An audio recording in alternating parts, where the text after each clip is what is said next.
You might think loneliness is just about being alone, but it's far more subtle than that.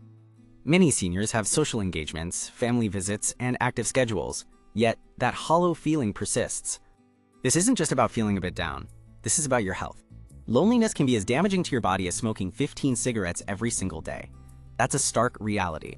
The good news? This isn't your fault, and it's completely fixable. The truth is, the problem isn't usually a lack of people around you. It's often a gap in specific emotional skills to build real intimacy, to navigate grief without withdrawing, to truly connect with your adult children, and confidently make new friends. Today, we're giving you a roadmap. We'll uncover 8 essential emotional skills. These aren't just about filling your calendar. They're about truly connecting, deeply and genuinely. You deserve relationships that genuinely nourish your spirit. Skill 1, the art of vulnerable disclosure, countering the strong facade. Many of us, after years of being the strong one, the provider, the rock, find it incredibly hard to admit when we need help or are struggling. We've spent a lifetime building this image of self-sufficiency. But this very strength, this strong facade, can become a silent wall. It keeps others out, making genuine connection almost impossible. True intimacy, that feeling of being deeply understood and truly seen, thrives on shared vulnerability. Our brains are wired to connect when we witness and relate to someone else's humanness, their imperfections, their challenges. When we only show our polished side, we deny others the chance to truly empathize and offer support.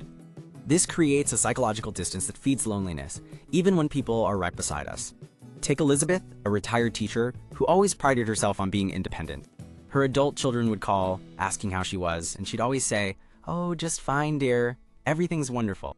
One day, her internet went out, and she spent 3 days completely isolated, unable to contact anyone or even pay a bill. She felt utterly helpless and alone, yet couldn't bring herself to admit it to her daughter when she finally called. She just said, "Oh, it was a little glitch, all fixed now." The relief of the internet returning was quickly overshadowed by the heavy feeling of being disconnected from her family, who remained unaware of her silent struggle. The solution isn't to suddenly pour out all your deepest fears. Instead, practice sharing small, manageable vulnerabilities related to your current life. It could be something simple, like admitting to a friend, "I'm having trouble figuring out this new app on my phone," or telling your child, "I've been feeling a bit uncertain about what to do with my free time lately." This isn't about seeking pity. It's about opening a window for genuine connection.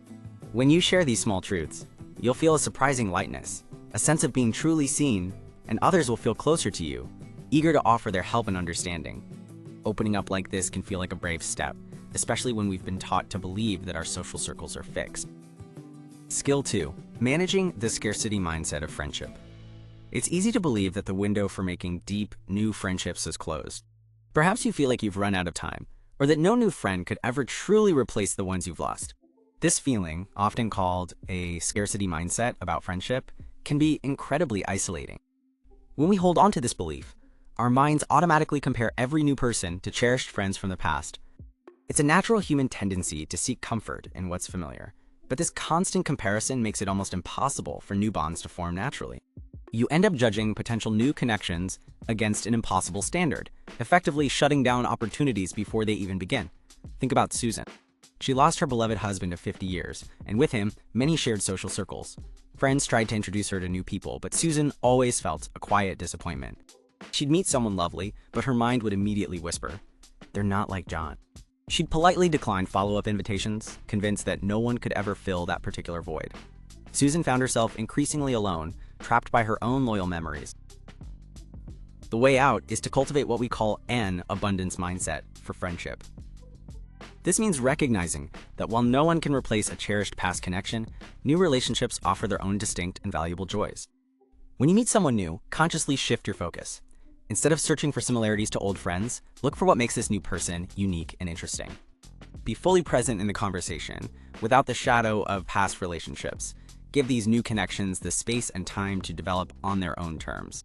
You'll begin to discover the fresh perspectives, shared laughs, and genuine companionship that new friendships bring, enriching your life in entirely new ways. Opening yourself to new bonds is a powerful first step, but once we're open, how do we actually nurture those budding connections and ensure they blossom? Skill 3, the skill of curated curiosity. Have you ever noticed how some conversations feel less like a dialogue and more like a performance? It's easy to fall into the habit of doing most of the talking ourselves. Sometimes it's because we feel a little anxious, or we simply have so much life experience we want to share.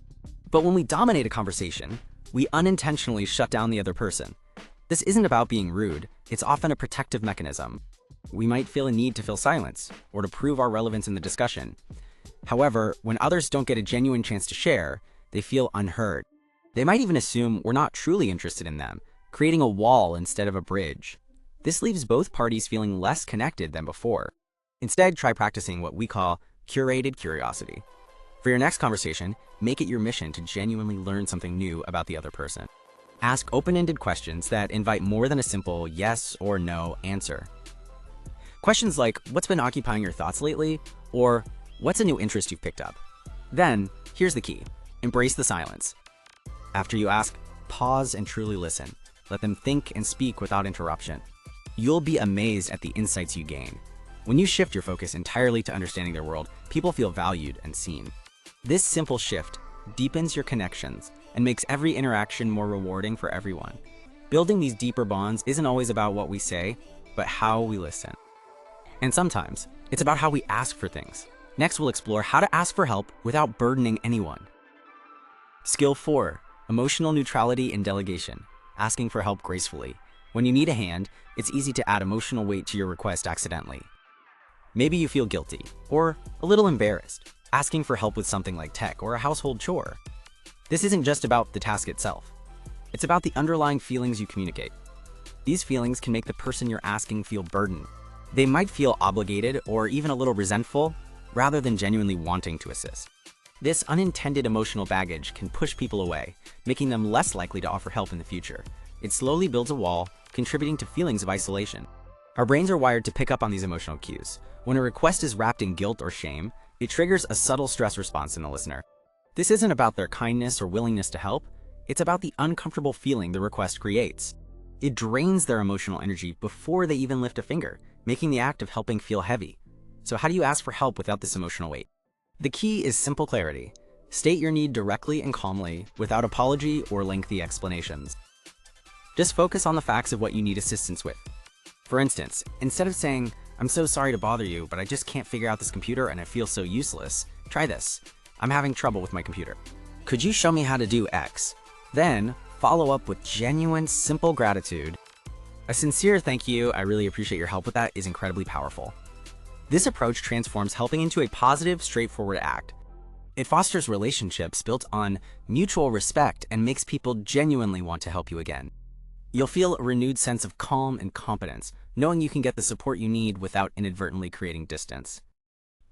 Asking for help gracefully opens doors to stronger connections. But what about navigating the profound losses that often come with later life? Skill 5, the reframing of grief. The loss of a loved one, a spouse, a lifelong friend is one of life's deepest pains. It's natural to feel overwhelmed and heartbroken, but this profound grief can become a silent wall, pushing others away. You might start to withdraw, believing your sorrow is too heavy for anyone else to bear. Or perhaps you feel that no one truly understood you like they did. This understandable retreat, if left unchecked, quickly becomes a significant loneliness trap. Your brain, in an attempt to protect you from further pain or perceived judgment, encourages you to retreat.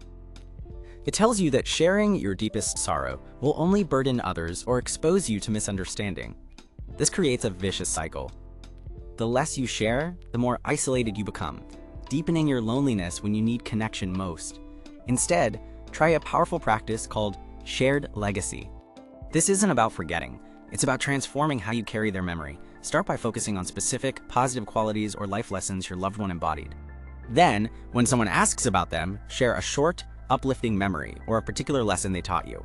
This invites others into your grief in a gentle way. It allows you to honor their life openly, drawing others closer through shared remembrance and replacing isolation with a comforting network of support.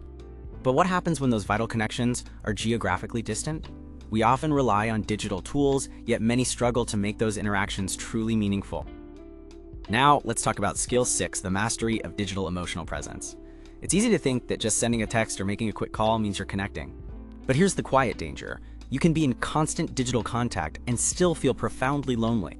If those interactions lack real engagement and warmth, they can actually highlight the emotional distance. Our brains are wired for genuine connection. We crave feeling truly seen and heard. When digital messages are brief or generic, our minds perceive them as superficial. This often triggers a subtle sense of being overlooked, leading to feelings of isolation, even when you're technically communicating. We need to remember that younger generations expect a certain level of attentiveness in their digital exchanges. So how do we bridge this gap? Make your digital communication intentional and heartfelt. Instead of a quick "how are you?", try referencing something specific from their life. Maybe ask about that book they mentioned, or a family event you know is coming up. You could also send a short video message. Seeing your face and hearing your voice adds so much warmth that text alone can't convey. These personalized touches show you truly care, making the recipient feel deeply valued and understood. This strengthens your bonds across any distance, filling that emotional space and making you feel much more connected.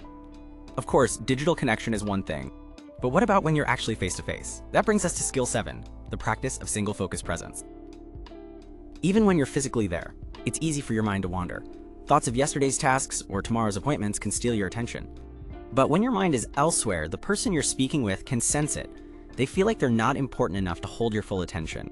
This mental absence can quickly erode trust and make genuine connection impossible. Our brains are incredible, always processing countless thoughts. Yet, when we're in conversation, this constant mental juggling sends a clear, unspoken signal: I'm not fully here for you. This feeling of being unheard is deeply isolating. It tells the other person they aren't truly valued in that moment. Over time, this makes people less likely to open up. They share less, and your relationships stay on the surface, leaving both parties feeling unsatisfied. The fix is simple, yet incredibly powerful. Commit to being completely present. Before you engage in a conversation, take a breath and mentally decide that for the next few minutes, this person is your entire world. Make it a habit to put away your phone. Turn off the television. Give them your undivided attention, your eyes and your ears. You'll find that conversations immediately become deeper, richer, and far more satisfying. The other person feels truly seen and genuinely heard. This creates a powerful sense of intimacy and mutual respect, filling that deep human need for real connection. Being truly present transforms every conversation into a meaningful exchange. But what if you're not getting enough opportunities for these deep connections? Sometimes you need to take the reins yourself. Skill 8, the audacity of proactive invitation. Have you ever found yourself waiting for the phone to ring, wishing someone would reach out to you? It's easy to slip into the habit of always expecting others to make the first move. This waiting game can lead to feelings of neglect and even resentment. When we constantly wait for others, we essentially hand over control of our social life to external factors. This psychological trap often makes us believe if they cared, they'd call. This mindset can deeply wound us, making us feel overlooked and unimportant. It leaves us vulnerable to the whims and schedules of everyone else. It's time to claim your role as the chief social officer of your own life. Make a conscious decision to be the primary initiator of connections. Aim to reach out and propose gatherings about 80% of the time. If someone says they can't make it, don't take it as a personal slight. Simply view it as a scheduling conflict on their end. Start by suggesting specific, low-pressure activities. Instead of a vague, "let's get together soon," try, "how about we grab a coffee next Tuesday at 10 a.m.?" This clear invitation makes it easy for others to say yes or suggest an alternative. Taking this proactive stance gives you back your power, fills your calendar with meaningful interactions, and replaces feelings of neglect with the satisfaction of a vibrant social life. Mastering these skills isn't just about avoiding loneliness, it's about building a life rich with connection and purpose. Now, I have a simple challenge for you. Out of the 8 skills we discussed today, which one feels the most daunting? Just pick one. For the next week, make a conscious effort to practice that skill, even just a little bit, every day. Write down that one skill you'll focus on. It's a small step, but a powerful one. Tell me in the comments below which skill you've chosen to practice. If you found this video empowering, please give it a thumbs up. And subscribe to the channel for more insights on living your best, most connected senior years.